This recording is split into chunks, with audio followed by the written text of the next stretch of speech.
যদি কেউ 3 দিন না ঘুমিয়ে পার করতে পারে তবে সে 10 লক্ষ টাকা পেয়ে যাবে। রাতে ঘুম না আসার কারণে মিনা নামের এই মেয়ে সেই বাজিতে অংশগ্রহণ করে। সে একটি রহস্যময় জায়গায় যায় যেখানে তার শরীরে একটি চিপ লাগিয়ে দেয়, যেই চিপ তার মস্তিষ্কের সাথে লাইন করা। যদি তার না ঘুমানো মাত্র 100% হয় তবে সে প্রথম রাউন্ডে জিতে যাবে। যাবার সময় লোকটি তাকে বলে, যদি তুমি 60 সেকেন্ডের থেকে বেশি ঘুমাও তাহলে তোমার মৃত্যু হবে। রাতে মেয়েটি ভাবে সে পড়াশোনা করবে, কারণ পড়াশোনা করলে তার মন ভালো থাকে। সেই তার ঘড়িতে মাত্র 41% হয়ে যায়। পরের দিন মেয়েটি খাবার খাইতেছিল, তখনই মাহিন নামের একটি ছেলে তার কাছে আসে এবং তাকে বলে, তুমিও কি এই খেলায় অংশগ্রহণ করেছো? মেয়েটি তাকে সত্য কথা বলতে চায় না। তখনই ছেলেটি তার হাতে থাকা ঘড়িটি মিনাকে দেখায়। মিনা বুঝতে পারে মাহিন নিজেও এই খেলায় অংশগ্রহণ করেছে। মাহিন মিনাকে তার আরো দুজন বন্ধুর সাথে পরিচয় করিয়ে দেয় যারা এই খেলায় অংশগ্রহণ করেছে, যাদের একজন নিহা যে সব সময় লাইভ করে, অন্যজন রাজু যে সব সময় গেম খেলে। সবাই তাদের নিজেদের মতো করে জেগে থাকার উপায় বের করে,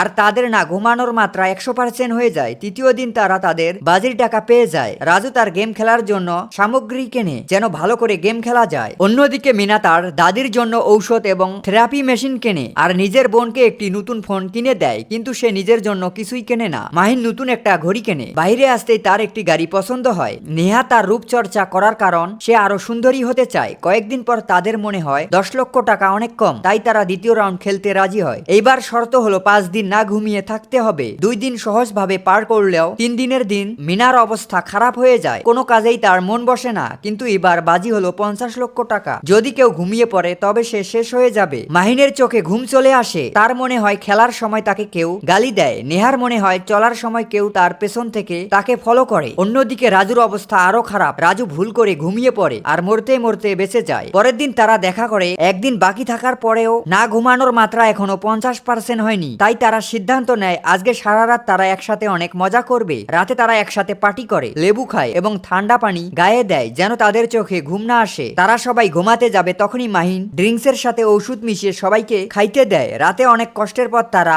সকালে তাদের বাজি দিতে যায়। এরপর তারা সেখান থেকে চলে যায়।